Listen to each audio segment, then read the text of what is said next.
வணக்கம். இது உங்கள் பிவி அஸ்ட்ரோ. ஜாதக கட்டத்தில் ராசி கட்டம் ப்ளஸ் நவாம்சம் இந்த ரெண்டு கட்டத்தை வச்சு தான் பலன் சொல்கிறது. இதில் நிறைய பேருக்குள்ள ஒரு சந்தேகம் என்ன அப்படின்னா, இந்த ஜாதகத்தில் படிச்சுட்டு இருக்கவங்க, கற்றுட்டு இருக்கவங்க, இல்லை ஜாதகத்தை தெரிஞ்சுக்கணும்னு நினைக்கிறவங்க, அவங்களுக்கு இந்த பாவக கட்டம் அப்படின்னு ஒன்று இருக்கும். அது அவங்களுக்கு நல்லா தெரிஞ்சிருக்கும். அதாவது பாவக கட்டம்னா என்னென்னா, ஒரு கிரகம் எந்த பாவகத்தில் இருக்கிறது, 1ஆம் இடத்திலா இல்லை 2ஆம் பாவத்திலா இல்லை 3ஆம் அக்யூரேட்டாக துல்லியமாக சொல்கிறது தான் அந்த பாவக கட்டம். இப்போ ராசி கட்டம் நவாம்ச கட்டம் அப்படின்றது 9 கோள்களின் கிரக நிலையை சொல்கிறது. 9லேயும் அந்த அம்சம் எந்த நிலையில் இருக்கிறது, எந்த அளவுக்கு வலிமையை பெற்றுக்கொண்டு இருக்கிறது அந்த கிரகம் அப்படின்னு சொல்கிறது தான் அந்த நவ அம்சம். நவம்னா 9. ஸோ 9 கோள்களின் அம்சத்தை சொல்கிறது தான் நவாம்சம். இந்த பாவக கட்டம் அப்படின்றது அந்த கிரகம் எந்த பாவத்தில் அக்யூரேட்டாக இருக்குது. ஒரு கிரகம் நிற்கிறார் அப்படின்னா அந்த கிரகம் எந்த இடத்துல நிற்குது அப்படின்றத சொல்கிறது தான் அந்த பாவக கட்டம். இந்த பாவக கட்டத்தில் ஆட்சி, உச்சம், நீசம், இந்த மேஷ ராசி, ரிஷப ராசி, இந்த ராசி எதுவுமே அதில் இடத்துல இருக்காது. 1ஆம் பாகம் 2, 3, 4, 5 அந்த 1, 2லேருந்து 12 அந்த நம்பர்ஸ் மட்டும்தான் இருக்கும். அந்த பாகம் மட்டும்தான் அது பேர். அது வந்து இந்த இடத்துல அந்த மேஷத்தில் இருக்குது, அந்த ரிஷபத்தில் இருக்குது, இல்லை தனுசில் இருக்குன்றதெல்லாம் கான்செப்ட் கிடையாது. உங்கள் லக்கணத்தில் எந்த பாவகட்டத்தில் அந்த கிரகம் நிற்பது அப்படின்னு துல்லியமாக சொல்லக்கூடியதான் இந்த பாவக கட்டமே. சரி, இந்த பாவக கட்டத்தில் என்ன விஷயம் அப்படின்னா, ஒரு ராசி கட்டத்தில் ஒரு கிரகம் லக்கணத்தில் நிற்கிறாருன்னு வச்சுக்கோங்களேன். நிச்சயமாக அந்த பாவக கட்டமும் ஏதாவது ஒரு கிரகம் மாறி தான் நிற்கும். ஒன்று முன்னாடி நிற்கும், இல்லை பின்னாடி நிற்கும். லக்கணத்தில் ஒரு கிரகம் ராசி கட்டத்தில் நிற்கிறதுனா அந்த பார்த்தா ஒன்று 2ஆம் இடத்துல நிற்கும், இல்லை லக்கணத்துக்கு 12ஆம் இடத்துல கூட நிற்கும். ஸோ ராசி கட்டத்துக்கும் பாத கட்டத்துக்கும் ஏதாவது ஒரு கிரகம் நிச்சயமாக மாறி தான் இருக்கும். ஒரு கிரகம் இல்லை, ஏகப்பட்ட கிரகம் கூட மாறி தான் இருக்கும். அதுக்கான காரணம் என்ன, அவ்வாறு இருந்தால் அதனோட பலன் என்ன அப்படின்றத இந்த வீடியோவில் பார்க்கலானே இருக்கும். சரிங்களா? சரி, ஃபஸ்ட்டு இந்த பாவக கட்டத்தில் ஏன் அந்த கிரகங்கள் மாறி அமர்றதுக்கான காரணம் என்னன்றதை ஃபஸ்ட்டு பார்க்கலாம். அடுத்தது அதனோட பலன் என்ன அப்படின்றதையும் பார்க்கலாம். சரிங்களா? ஸோ ஃபஸ்ட் ஆஃப் ஆல் ஒரு ஜாதக கட்டத்தில் ஒரு லக்கணம் எந்த விழுறோ அதான் முதல் பாவமாக நம்ம எடுப்போம். ஒரு மேஷத்தில் ஒரு லக்கணம் இல்லை, அப்போ மேஷம் தான் முதல் ராசி. இல்லை தனுசில் லக்கணம் வச்சு தனுசு தான் உங்களுக்கு முதல் வீடாக வரும். அதுலேருந்து 1லேருந்து 12 வரை நம்ம எண்ணிட்டு வருவோம். அதுவே ஒரு பாத கட்டத்தில் பார்க்கும்போது அதே தனுசு லக்கணமாக தான் விழும். இப்போ லக்கணத்து 3ஆம் இடத்துல சனி நிற்கிறார் அப்படின்னா அந்த பாத கட்டத்தில் நம்ம பார்க்கும்போது ஒன்று 2ஆம் இடத்துல நிற்கும், இல்லை 4ஆம் இடத்துல நிற்கும். இதுக்கான காரணம் என்ன, பாத கட்டம் எப்படி கணிக்கப்படுகிறது அப்படின்னா, ஒரு ஜாதக கட்டத்துக்கு ஒரு ராசிக்கு மொத்தம் 30 பாகை அளவு, அதாவது 30 டிகிரி அப்படின்னு சொல்லுவோம். அது ஒரு ராசிக்கு மொத்தமாக சொல்கிறது. ஒரு லக்கணம் ஒரு லக்கணம் விழுது அப்படின்னா அந்த லக்கணம் என்ன டிகிரியில் இருக்குது அப்படின்றத ஃபஸ்ட்டு பார்க்கணும்.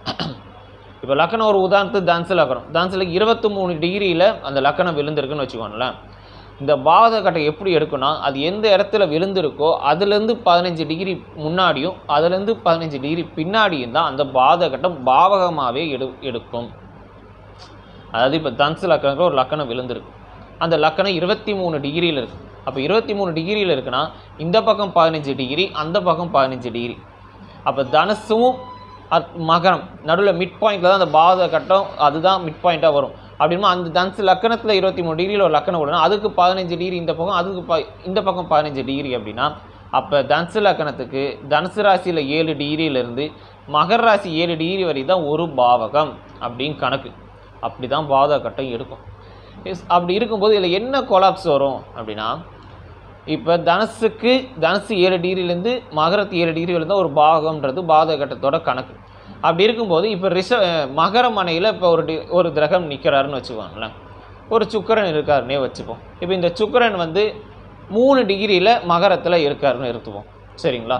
இப்போ 3 டிகிரியில் அந்த சுக்கிரன் இருக்கார். சரி, சுக்கிரன் குரு எடுத்துப்போம், ஏன்னா குரு தான் அந்த இடத்துல நீசம் பெற்ற நிலையில் இருப்பார்.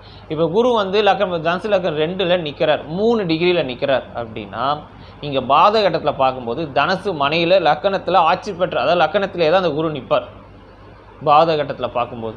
அப்போ இந்த இடத்துல நம்ம என்ன ஒரு கன்ஃபியூஷன் ஆகும், இந்த இடத்துல இப்போ ராசி கட்டத்தில் குரு நீசம்னு எடுக்கிறதா, இல்லை பாத இடத்துல 1ஆம் இடத்துல தான் இருக்கார், லக்கணத்திலே தான் இருக்கார். அப்போ லக்கணத்தில் என்ன சொல்லுவோம், தனுசு லக்கணத்தில் தான் ஆட்சி பெற்றிருக்கார், திக்பலம் அடைஞ்சிருக்கார் அப்படின்ற ஒரு கணக்கும் வரும். அப்போ இந்த இடத்துல குரு நீசம்னு எடுக்கிறதா, இல்லை குரு பலமாக தான் இருக்காருன்னு எடுக்கிறதா?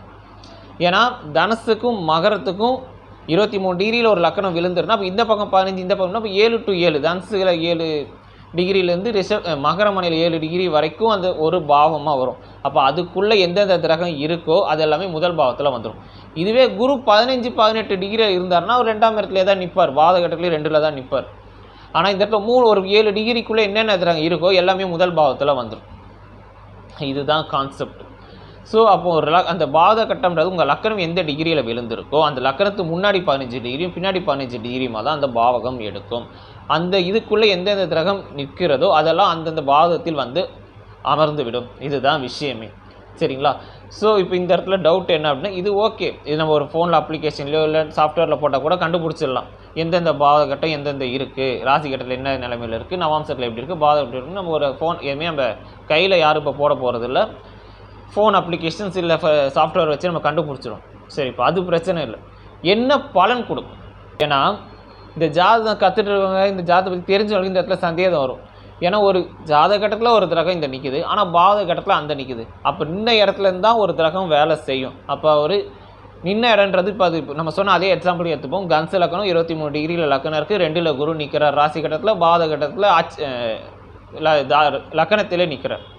இதுதான் கான்செப்ட். இப்போ இப்படி அமர்ந்திருப்போம். அந்த குரு என்ன செய்வார், குரு வலிமையாக இருக்காரா இல்லையா அப்படின்னா, ஃபர்ஸ்ட் ஆஃப் ஆல் ஒரு ராசி கட்டத்தில் இருக்கக்கூடிய கிரகம் பாதகட்டத்தில் மாறி இருக்கிறார் அப்படின்னா உங்கள் ஜாதகத்தை ஃபஸ்ட்டு அந்த கிரகத்தோட தசா புத்தி வரணும். தசை வரணும். புத்தின்றது எல்லா இதுலேயும் வரத்தான் செய்யும். அந்த தசை நடக்கணும்.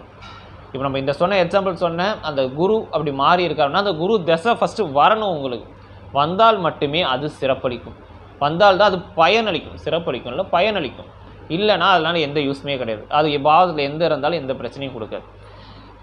இப்போ சரி, சப்போஸ் குரு தசை வருதுன்னே வச்சுப்போம். அப்போ இந்த குரு எந்த இடத்துலேருந்து வேலை செய்வார், குரு வலிமையாக இருக்காரா இல்லையா அப்படின்னா, இந்த குரு தசை நடக்குது, சரிங்களா?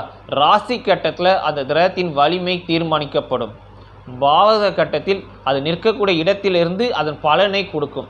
இதுதான் விஷயம். ஒரு வரியில் இந்த ராசி கட்டத்தும் பாத கட்டத்தும் ஒரு டிஃப்ரென்ஸை சொல்லணும் அப்படின்னா இதைத்தான் சொல்லலாம். ராசி கட்டத்தில் ஒரு கிரகம் என்ன வலிமையில் இருக்கோ அதுதான் அவரோட வலிமை. இப்போ தனுசு லக்னம் 2ல் குரு நிற்கிறார், குரு நீசம் தான். குரு நீசம் பெற்ற வலிமை தான் அந்த குருவுக்கு இருக்கும். ஆனால் ராசி பாத கட்டத்தில் நம்ம பார்க்கும்போது இந்த லக்கணத்தில் இருக்கிற மாதிரி காட்டுவார். ஸோ லக்கணத்தில் நின்று நீசம் பெற்ற கிரகம் என்ன பலனை கொடுக்குமோ அந்த பலனை அவர் செய்வார். இதுதான் விஷயம், சரிங்களா? ஸோ அப்போ பாத கட்டத்தில் வந்து லக்கணத்தில் குரு நிற்கிறார். அப்போ லக்கணத்தில் குரு நிற்கிறாருன்னு போது அப்போ திக்பால் அடைஞ்சிருக்கார், ஆட்சி பெற்ற நிலையில் இருக்கார். அப்போ குரு தசை சூப்பராக இருக்குமானா, குரு தசை சூப்பராக இருக்குமா அப்படின்னா அந்த குரு தசை நடத்துகிறார். குருவை மட்டுமே வச்சு சொல்கிறது இல்லை, 9 கோளின் மற்ற கிரக கோள்களின் துணை கொண்டு தான் அந்த பலன் என்னன்றதே சொல்கிறது. ஏன்னா ஒரு தசை நடத்தினா ஒரு கிரகம் தசை நடத்தும் போது அது லக்கணத்துக்கு எப்படி இருக்குது, ராசிக்கு எப்படி இருக்குது, அந்த கிரகம் நிற்கக்கூடிய நிலை என்ன, இதெல்லாம் வைத்து தான் அந்த தசை உயர்வா தாழ்வானே சொல்கிறது.